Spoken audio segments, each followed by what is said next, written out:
പിതാവിൻ്റെയും പുത്രൻ്റെയും പരിശുദ്ധാത്മാവിൻ്റെയും നാമത്തിൽ ആമേൻ. മിശിഹായാൽ സ്നേഹിക്കപ്പെട്ടവരെ, എൻ്റെ പ്രായത്തോട് അടുപ്പത്തിൽ ആയിരുന്ന, എന്നാൽ ഹൃദയത്തിലേറെ സ്നേഹത്തിൽ ഒന്നായിരുന്ന 3 മാടപ്രാവുകൾ ഈ അടുത്തൊരു നാളിൽ ഒരാൾക്ക് പിന്നാലെ മറ്റൊരാൾ എന്ന നിലയിൽ സ്വർഗത്തിലേക്ക് പോയി. നമുക്കെല്ലാവർക്കും പ്രിയങ്കരനായിരുന്ന പ്രശാന്തച്ചൻ, മൈക്കിൾ പനച്ചിക്കൽ അച്ഛൻ, അതുപോലെ തന്നെ അബ്രഹാം പള്ളിവാതിക്കൽ അച്ഛൻ, പള്ളിയച്ഛൻ എന്നെല്ലാവരും വിളിക്കുമായിരുന്നു. പ്രിയപ്പെട്ടവരെ, പള്ളിവാതിക്കൽ അച്ഛനെ ഞാൻ ആദ്യം പരിചയപ്പെടുന്നത് ഒരു ധ്യാനം കഴിഞ്ഞ് ഹൈറേഞ്ചിൽ നിന്ന് വരുമ്പോൾ ഒരു ബസ്സിൽ വച്ച് ആണ്. 1977 അദ്ദേഹം കന്യാസികൾക്കുള്ള ഒരു ധ്യാനം കൊടുത്തേച്ച് വരുന്നു. 12 പേർക്ക് വെച്ചുള്ള ഒരു ഏകാന്ത ധ്യാനമാണ്. 30 ദിവസമൊക്കെ കൊടുക്കും. ചിലപ്പോൾ അത് ഒരാഴ്ച, 10 ദിവസം, അങ്ങനെയുള്ള ഒരു ഇഗ്നേഷൻ വഴി ഉള്ള ധ്യാനമാണ്. അത് അവിടെ ഒരു കന്യാസി ഉണ്ടായിരുന്നു, ഒരു കീറാമുട്ടി എന്ന് പറഞ്ഞാൽ എല്ലാ പ്രശ്നവും, മഠത്തിലും പ്രശ്നം, നാട്ടിലും പ്രശ്നം. എത്ര ധ്യാനം അച്ഛനോട് കൂടിയിട്ടും മാറിയില്ല. ഇത്തവണ അച്ഛൻ ആ ധ്യാനത്തെ സംബന്ധിച്ചപ്പോൾ ഈ സിസ്റ്റർ കംപ്ലീറ്റ് മാറിയിരിക്കുന്നു. സിസ്റ്റേഴ്സ് എല്ലാം പറഞ്ഞു ആളങ്ങ് മാറി പാടുകയെന്ന്. അപ്പോൾ ചോദിച്ചു എങ്ങനെയാണ്? അപ്പോൾ പറഞ്ഞു മഞ്ഞാക്കളച്ഛൻ്റെ കൂടെ കരിസ്മാറ്റിക് ധ്യാനം കൂടിയെന്ന്. ഓർക്കണമേ, 1977. അങ്ങനെ കേട്ട ആ അച്ഛൻ എന്നെ വണ്ടി വെച്ച് കാണുന്നു. തമ്പുരാൻ്റെ പണി നോക്കണേ. എല്ലാം ഞങ്ങൾ അങ്ങനെ കരിസ്മാറ്റിക് ധ്യാനത്തെപ്പറ്റിയും ഒക്കെ സംസാരിച്ചു. നമുക്കെല്ലാം അറിയാം, കരിസ്മാറ്റിക് കേരളത്തിലെ നവീകരണ പ്രസ്ഥാനത്തിൻ്റെ ചുക്കാൻ പിടിച്ചു. അതിനുശേഷം നമുക്കറിയാം, യുവാക്കളെല്ലാം ഒന്നിച്ചുകൂടി ഒരു കൊടക്കീഴിൽ അവരെ കൊണ്ടുവന്ന് ജീസസ് യൂത്ത് ഉണ്ടാക്കി. ഈയിടെ അദ്ദേഹത്തെപ്പറ്റി എല്ലാം നിങ്ങൾ കേട്ടതുകൊണ്ട് ഞാൻ കൂടുതൽ ഒന്നും പറയുന്നില്ല. എൻ്റെ ഉറ്റമിത്രം ആയിരുന്നു. എനിക്ക് മേലായെങ്കിലും ഞാൻ കഴിഞ്ഞ വർഷവും വീൽചെയറിൽ പോയി കണ്ടു. ഈ 3 പേരിൽ ഞാൻ കണ്ട ഏറെ കാര്യങ്ങൾ കാണുമ്പോൾ എനിക്ക് അസൂയയുണ്ടായിരുന്നു. അവിടെ ആ നിഷ്കളങ്കത, അവിടെ ആ പരമാർത്ഥതയുള്ള സ്നേഹം, എളിമ, സൗമ്യത, ആഴമായ വിശ്വാസം, ദൈവസ്നേഹം, മറ്റുള്ളവരുടെ കാരുണ്യം, ഇതൊക്കെ ഒത്തിരി വിളങ്ങി പ്രകാശിപ്പിച്ചപ്പോൾ ഞാൻ മനുഷ്യനല്ലേ, ഒരു അസൂയ തോന്നി, ദൈവമേ ഇവരെപ്പോലെ എനിക്ക് ഉയരാൻ പറ്റിയില്ലല്ലോ എന്നൊക്കെ. ഇനി ഇവരുമായിട്ട് അടുത്ത് ഞാൻ വ്യാപരിക്കുമായിരുന്നു. പള്ളിവാതിക്കച്ചനുമായിട്ടായിരുന്നു അവസാനം വരെയുള്ള ആ കൂടുതലായിട്ടടുപ്പം. ഞാനിപ്പോഴും ഓർത്തു പോവുകയാണ്. അദ്ദേഹം അവസാന കാലത്തും ഒരു പരാതിയും കൂടാതെ, ഒരു അസ്വസ്ഥതയും മുഖത്ത് കാണിക്കാതെ ആ സഹനങ്ങളെല്ലാം സഹിച്ചു കിടന്നത്. ഞാൻ ചെന്നപ്പോഴേ എൻ്റെ വീൽചെയർ തള്ളിക്കൊണ്ടുപോയി ഞങ്ങൾ ഒന്നിച്ചു പ്രാർത്ഥിച്ചു, ഒന്നിച്ചു കാപ്പി കുടിച്ചു. അതൊക്കെ മറക്കാനാവാത്ത നിമിഷങ്ങൾ ആയിരുന്നു. ആ സഹനത്തിലും അദ്ദേഹം കാണിച്ച ആ സ്നേഹം അപ്പോൾ ഞാൻ പങ്കുവച്ചു. അതായത് വത്തിക്കാനിൽ ഞങ്ങൾ ആദ്യത്തെ ലാലോക വൈദികളുടെ ധ്യാനത്തിൽ സംബന്ധിച്ച അവസരം, അന്നൊക്കെ $500 ബാങ്കിൽ നിന്ന് കിട്ടൂ, വേറെ എങ്ങും ഡോളർ കിട്ടില്ല. അത് മാറിക്കൊണ്ട് പോവാം യാത്രയ്ക്ക്. അതുമായിട്ട് വന്നു. അവിടെ വെച്ച് കണ്ട കുറേ അച്ഛന്മാരുടെ കൂടെ കൂടി ഒരു അത്താഴം കഴിക്കാൻ പോയി. $500 വലിയൊരു തുകയാണല്ലോ. അവിടെ ഇറ്റലി ചെല്ലുമ്പോൾ ഒരു മാറ്റം ലീരയാക്കും. അപ്പോൾ 850 ലീരയാണ് $1 അന്ന്. അപ്പോൾ ഒത്തിരി കൈ നിറച്ച് രൂപയായി. പക്ഷേ ഓർഡർ ചെയ്ത് ബില്ല് വന്നപ്പോൾ ഏകദേശം $1000 ബില്ലാണ് വന്നിരിക്കുന്നത്. കൈ കാശില്ലായിരുന്നു. അപ്പം ഞാൻ അടുത്ത ഒരു ബെഞ്ചിലിരിക്കുകയാണ്. എന്നോട് പറഞ്ഞ അച്ഛാ ഇങ്ങനെ പറ്റി. ഞാനന്ന് ആഞ്ചലിക്കം യൂണിവേഴ്സിറ്റി പഠിക്കുന്നു, പൈസ ഉണ്ടായിരുന്നു, ഞാൻ ഷെയർ ചെയ്തു. ഞാൻ പറയാൻ കാരണം അങ്ങനെയൊക്കെയുള്ള ആ അടുപ്പത്തിൻ്റെ കാര്യം ഞാൻ പറഞ്ഞു എന്ന് മാത്രമേ ഉള്ളൂ. അത് ഒത്തിരി ഹൃദയത്തിൽ നിഷ്കളങ്കനായിരുന്ന ഒരു വ്യക്തിയാണ്. എനിക്ക് ചിലപ്പോഴൊക്കെ തെറ്റിദ്ധരുത്തിൽ തരുമായിരുന്നു. കോട്ടയം സോണ് വളർന്നു. അവിടെ പല കൺവെൻഷനുകൾ നടന്നു, പൊതുജനങ്ങൾക്കായി, ദമ്പതികൾക്കായി, കന്യാസികൾക്കായി, ചെറുപ്പക്കാർക്കായിട്ട്, യുവാക്കൾക്കായിട്ട് ഒക്കെ, ക്രിസ്ത്യന്. അപ്പോൾ എല്ലാം വളരെ വരുമായിരുന്നു. മഞ്ഞാക്കളച്ച ജെയിംസ് അച്ച, എന്നെ അദ്ദേഹം മഞ്ഞാക്കളച്ച് നല്ലതേയും വിളിച്ച ജെയിംസ് അച്ച എന്നായിരുന്നു. അങ്ങനെ ഒത്തിരി സ്നേഹത്തിൽ ആയിരുന്നു ഞങ്ങൾ. അപ്പോൾ ഇടയ്ക്കിടയ്ക്ക് എൻ്റെ എടുത്തിയാട്ടവും ഒക്കെ കാണുമ്പം അല്പം ക്ഷമയോടെ വേണമെന്ന് പറഞ്ഞ് എന്നെ ഉപദേശിക്കുമായിരുന്നു. എനിക്കത് യാതൊരു പരിഭവവും തോന്നിയിട്ടില്ല. കോട്ടയത്ത് വെച്ചാണല്ലോ ഈ ജീസസ് യൂത്ത് ആണെങ്കിലും ആരംഭിച്ചത് എന്നെനിക്ക് പറയാൻ കഴിയും. നമുക്ക് ഇപ്പോൾ ക്രിസ്ത്യനിലുള്ള മേരിക്കുട്ടിയും ബിജു, സന്തോഷ്, ബീനായ, അതുപോലെ കുമരത്തുണ്ടായിരുന്ന ഓമാച്ചൻ, അതുപോലെ ഡൊമിനിക് ഷാവിയോ, ആബ്രഹാം പുത്തങ്കളം, മോൻ എന്ന് വിളിക്കുമായിരുന്നു. അദ്ദേഹത്തിൻ്റെ ഭാര്യയും ആരിച്ചുട്ടി ചേച്ചി, ശോശാമ, ഇവരെല്ലാം കൂടെ കൂടി വാസ്തവത്തിൽ ഈ ജീസസ് യൂത്ത് ആരംഭിക്കുന്ന കോട്ടയത്താണ്. അവിടെ നിന്നാണ് എറണാകുളത്ത് പോയത്. ഹല്ലേലൂയ. എനിക്ക് അസൂയൊന്നുമില്ല, സന്തോഷമേ ഉള്ളൂ. പ്രിയപ്പെട്ടവർ, ഞാനിത് പറയാൻ കാരണം അതായത് അങ്ങനെ അടുപ്പം ഉണ്ടായിരുന്നൊരു വ്യക്തി അത് പറന്ന് കർത്താവിലേക്ക് പോയി. എനിക്ക് സങ്കടം ഉണ്ട് വേർപാടിൽ, പക്ഷേ സന്തോഷമുണ്ട്. എൻ്റെ കൂടെ ഒന്നായി പ്രാർത്ഥിക്കാൻ ഒരാളെ കൂടി എനിക്ക് സ്വർഗത്തിൽ കിട്ടി.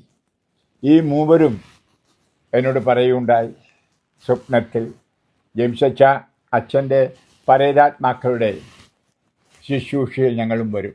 ഏറെപ്പേരുണ്ട്, ഒത്തിരി സന്തോഷമുണ്ട്. പനച്ചിൽക്കൽ അച്ഛൻ പ്രൊവിൻസ് തിരിഞ്ഞു. അപ്പോൾ അടുത്തുള്ള ഒരു സ്ഥലത്ത്, എൻ്റെ കാരിഷ് ഭവൻ്റെ അടുത്തുള്ള സ്ഥലത്താണല്ലോ ഒരു ധ്യാനാശ്രമം ആരംഭിക്കുന്നത്. കാരിഷ് ഭവനിൽ ഏതായാലും മൈലുകൾ അപ്പുറത്ത്. അപ്പോൾ അത് വന്ന് അതേപ്പറ്റിയൊക്കെ സംസാരിക്കുമായിരുന്നു എന്നോടൊത്ത്, അതിൻ്റെ പുരോഗമനത്തെപ്പറ്റിയും അദ്ദേഹത്തിന് സഭയിൽ നിന്നുണ്ടായ തിരസ്കരണങ്ങളെപ്പറ്റിയും. കാരണം എനിക്ക് ഉണ്ടായ തിരസ്കരണം പോലെ അദ്ദേഹത്തിനും ഉണ്ടായി. അപ്പോൾ പലതും പങ്കുവയ്ക്കുകയും ഉപദേശങ്ങൾ സ്വീകരിക്കുകയും വേദനകളെല്ലാം പരസ്പരം പറയുകയെല്ലാം ഞങ്ങൾ ചെയ്യുമായിരുന്നു. പിന്നീട് ഞാൻ യൂറോപ്പിലേക്ക് പോകുന്നത് അദ്ദേഹത്തിന് ഇഷ്ടപ്പെട്ടില്ല. പിന്നീട് ഞങ്ങൾ അധികം ബന്ധമുണ്ടായിട്ടില്ല, വല്ലപ്പോഴൊക്കെ കാണുകയല്ലാതെ. അപ്പോൾ പരിത്രാണ, അതായത് കോട്ടയത്തിൽ പോകുന്ന വഴിക്ക് വർദ്ധിച്ചു വളർന്നു. അതിൻ്റെ സ്ഥാപക ഡയറക്ടർ ആണല്ലോ അച്ഛന് മൈക്കിൾ പനക്കിൽ. മാത്രമല്ല പാട്ടുകൾ എഴുതുകയും സിനിമ ഇറക്കുകയൊക്കെ ചെയ്തു. അപ്പോൾ ഞങ്ങൾ ബന്ധപ്പെടുകയും പരസ്പരം പ്രാർത്ഥിക്കാനായിട്ട് ആവശ്യപ്പെടുകയൊക്കെ ചെയ്യുമായിരുന്നു. ഞാൻ അധികം കണ്ടിട്ടില്ല, ഞാൻ യൂറോപ്പിൽ പോയതിന് ശേഷം. എന്നാലും ആ ഹൃദയ ബന്ധം എപ്പോഴും ഉണ്ടായിരുന്നു.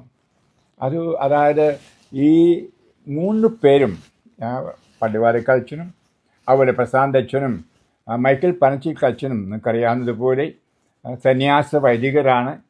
സന്യാസ വൈദികർ പ്രവാചക ദൗത്യമാണ് ചെയ്യുന്നത്. സഭയിലെ പ്രവാചക ദൗത്യം നേരിട്ട് ചെയ്യുന്നവർ, വളച്ചൊടിക്കാതെ വചനം ഘോഷിച്ച് നവീകരണം യഥാർത്ഥത്തിൽ ജനങ്ങളിൽ എത്തിക്കുന്നവരായിരുന്നു ഇവർ 3 പേരും. രോഗശാന്തിക്കല്ല അമിത പ്രാധാന്യം കൊടുത്തിരുന്നത്, അത്ഭുതങ്ങൾക്കും അടയാളങ്ങൾക്കുമല്ലായിരുന്നു, ആത്മീയ നവീകരണമായിരുന്നു. മനോഹരമായ മൈക്കിളച്ചൻ്റെ ആ പ്രസംഗങ്ങളൊക്കെ കേട്ടാൽ നമുക്ക് മനസ്സിലാകും എത്രമാത്രം ആഴമായ ദൈവസ്നേഹമുള്ളൊരു വ്യക്തിയായിരുന്നു എന്ന്. പ്രശാന്ത് അച്ഛൻ പാവം എന്ന് ഞാൻ പറയും, നല്ലൊരു ശുദ്ധൻ. ഞാൻ ആലപ്പുഴ ധാരാളം കൺവെൻഷനുകൾ കൊടുത്തിട്ടുള്ളത് നിങ്ങൾക്ക് അറിയാമല്ലോ. തുമ്പോളിൽ 5 ലക്ഷം പേരുടെ, എൻ്റെ ജീവിതത്തിലെ ഏറ്റവും വലിയ കൺവെൻഷൻ. അതുപോലെ വട്ടയാൽ, അതുപോലെ അവിടെ കത്തീഡ്രൽ ഗ്രൗണ്ട് മുതലായ സ്ഥലങ്ങളിലൊക്കെ ഏറെയേറെ കൺവെൻഷനുകൾ ഞാൻ കൊടുത്തു. ആലപ്പുഴ മറ്റൊരു അടുപ്പമായി. ആലപ്പുഴക്കാരും അതുപോലെ അവിടെ കുട്ടനാട്ടുകാരും പറയുമായിരുന്നു മഞ്ഞാക്കച്ചൊരു MGR ഞങ്ങൾക്കെന്ന്.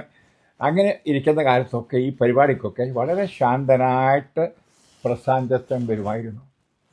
പ്രസാദവും ഉണ്ടായിരുന്നു. ആ പ്രസാദ മുഖത്ത് കാണാമായിരുന്നു പ്രശാന്തച്ഛൻ എന്ന് പറയുമ്പോൾ. അദ്ദേഹം അങ്ങനെ ഉപദേശം നയിക്കുക. എന്നിടയ്ക്ക് വന്നൊരു മാടപ്രാവിനെ പോലെ സംസാരിക്കും. IMSC പോയി ഞാൻ ധ്യാനിപ്പിച്ചിട്ടുണ്ട് പലതവണയും. അപ്പോൾ അങ്ങനൊരു ആഴമായ ഒരു ബന്ധം. അച്ഛനും മൈക്കിളച്ചനെ പോലെ ഞാൻ യൂറോപ്പിലേക്ക് പോയത് ഇഷ്ടപ്പെട്ടില്ല. ഞാൻ പോയതല്ല, പരിശുദ്ധാത്മാവിനെ കൊണ്ടുപോയതാണ്. എന്നെ നാട്ടിൽ വേണ്ടെന്ന് എല്ലാവരും പറഞ്ഞു. ആ കിഡ്നാപ്പ് സംഭവം കഴിഞ്ഞപ്പോൾ ഞാനൊരു വിവാദ പുരുഷനായി. അപ്പോൾ പരിശുദ്ധാത്മാവിനെ എടുത്ത് കൊണ്ടുപോയി ഉപയോഗിക്കുകയും ചെയ്തുകൊണ്ടിരിക്കുന്നു ഇപ്പോഴും.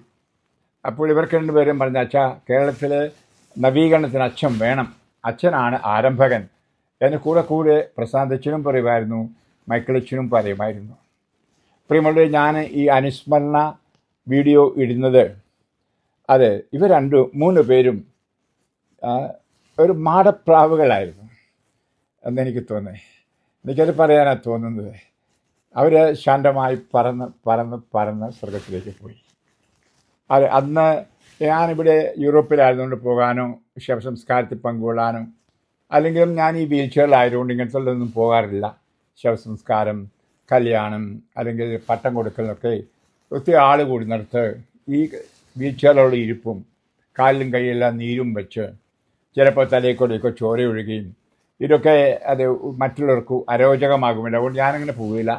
മറ്റുള്ളവരെ ബുദ്ധിമുട്ടിക്കണ്ടല്ലോ എന്നും കരുതും.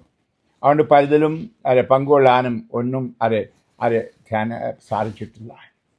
പ്രിയമുണ്ട്, ഞാനതൊക്കെ പറയാൻ കാരണം എൻ്റെ സ്പോണ്ടേനിയസ് ആയിട്ട് സ്വയംപ്രേരിതമായിട്ട് പറയുകയാണ്. വളരെയധികം തങ്ങളുടെ പൗരോഹിത്യ ജീവിതത്തിൻ്റെ അർത്ഥം മനസ്സിലാക്കി. അതൊരു പ്രവാചക ദൗത്യമാണ്. അത് അവസാനത്തെ തുള്ളി ചോരയും നീരും പോലും ജനങ്ങൾക്ക് കൊടുക്കുന്ന ഒരു ജീവിതമാണ് എന്ന് നിങ്ങൾക്കും എനിക്കും കാണിച്ചു തന്ന 3 മാതൃകകൾ, 3 മാടപ്രാവുകൾ ആണ് ഇത് മൂവരും. അബ്രഹാം അച്ഛനും, പ്രശാന്ത് അച്ഛനും, മൈക്കിൾ അച്ഛനും.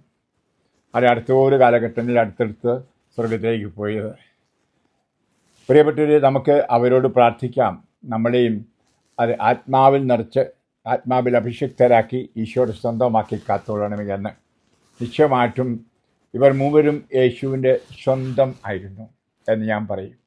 അതുകൊണ്ടാണ് അവർ മരിച്ച ദിവസങ്ങളിൽ തന്നെ സ്വപ്നത്തിൽ ഞാൻ അവരെ കണ്ടു. പോവുകയാണ് എന്ന് അന്ന് അബ്രഹാം അച്ഛൻ കോഴിക്കോട്ട് വെച്ച് പറഞ്ഞ അതേ സ്വരത്തിൽ പറഞ്ഞു.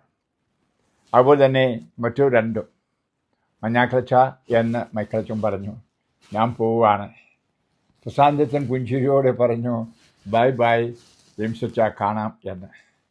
പ്രിയപ്പെട്ടവരെ, അതിനുശേഷവും നിങ്ങൾക്കറിയാം, ഞാൻ ഉറക്കമില്ലാത്ത വേദനയുടെ രാത്രികളിൽ ശുദ്ധിയാത്മാക്കൾക്ക് വേണ്ടിയിട്ടുള്ള ശുശ്രൂഷയിലായിരിക്കുമ്പോൾ ഇവർ വരാൻ തുടങ്ങി ആത്മാക്കളെ സഹായിക്കുവാനായിട്ട്.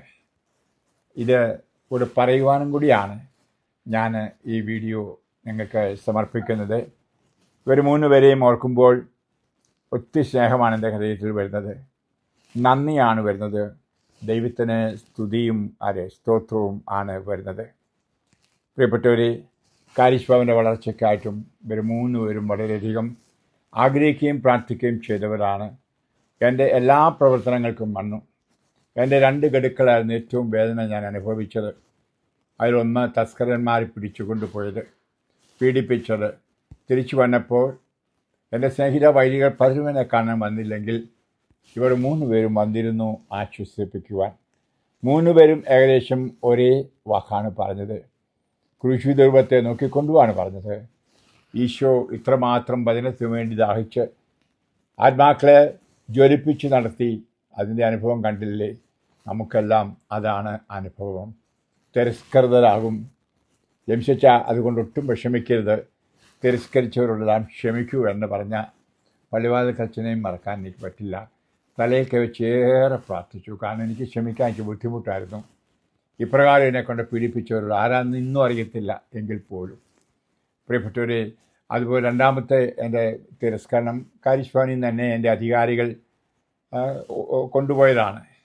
ഒരിക്കലും ഞാൻ നട്ടു വളർത്തിയ അഥവാ ഞാൻ പെറ്റു വളർത്തിയ എൻ്റെ മകൾ അവിടുന്ന് പെട്ടെന്ന് എന്നെ അവിടുന്ന് പറിച്ചു മാറ്റി.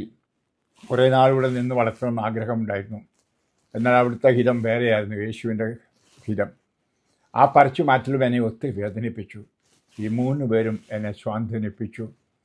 നല്ല വാക്കിൽ പറഞ്ഞു. അന്നും ഇവർ 3 അറിയുന്നില്ല കർത്താവ് എന്നെ യൂറോപ്പിന് കൊണ്ടുപോകുമെന്ന്. അത് പിന്നീടാണ് സംഭവിക്കുന്നത്. അതിനുശേഷം ഞാൻ 3 പേരോടും പറഞ്ഞു. അബ്രഹാച്ചൻ വലിയ സന്തോഷമായിരുന്നു. അച്ഛാ, പുതിയ മേച്ചിൽ സ്ഥലത്തേക്ക് പോവുകയാണല്ലോ, സന്തോഷം. മറ്റവർക്ക് 2 ഇഷ്ടമില്ലായിരുന്നു.